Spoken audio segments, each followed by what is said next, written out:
Next up, we got Marlon Moraes versus Rob Font. Man, Moraes has 10 wins by knockout and 6 by submission, and Font has 7 wins by knockout and 4 by submission. How much you want to bet this fight doesn't go the distance? The thing here is that as far as the fight experience goes, you guys know I love talking about fight experience, but we know Moraes has the more fight experience. The problem here is, can Moraes come back from the losses he's had recently? And they've been disappointing losses. You look at the Cejudo fight, the Sandhagen fight. Sandhagen, he got kicked to the head and just went out. Beautiful kick by Sandhagen. And then the Cejudo fight where he was winning and then just lost because he essentially started gassing out. And Cejudo, just what a trooper in that fight. Moraes took a tough loss against those two fighters, and he does tend to gas out as the fight continues. The huge problem for me with Moraes here is, like, when you hear him in interviews and you hear him talk about himself and his fighting, he's so confident that you believe him. You believe he's going to win.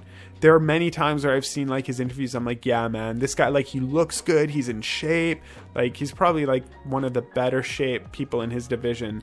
And then, he talks a big game and, he believes in himself, but that belief hasn't really shown anything for me. So when I hear guys that hype themselves up, but, don't end up showing up to the game or end up being their own demise, like he was in the Cejudo fight, for example, I truly sort of forget about their talk in their interview game. I don't even bother listening to it anymore because it doesn't mean anything. It's just gonna screw up my mind and my thoughts on the fight specifically. But Font hasn't really fought this past year, and he also tends to take long breaks between fights. The thing is, like, he has had impressive fights, and as well as, like, that knockout ability we talked about and a few submissions. So he's got the capabilities, but if you watch him fight, he's kind of like this static fighter who I don't think he, like, moves around a lot. He kind of seems flat-footed.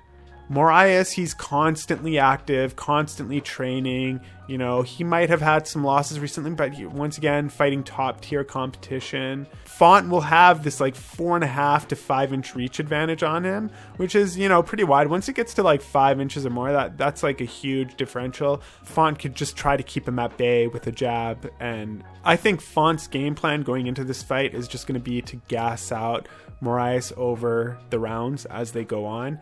Get Moraes to sort of put a lot of output, especially early, defend that output, and then sort of slowly pick him apart as the fight continues. And the problem that I have with Moraes, once again, like, great fighter, and he can beat Font, like, he's got speed, he's got power, but that power and that speed comes with a price, and that price is gas, and he gasses himself out.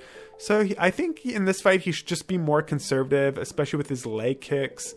As this fight continues, I give it going more and more to Font. Of course, Moraes has the better fight skills. He does have the better fights under his belt.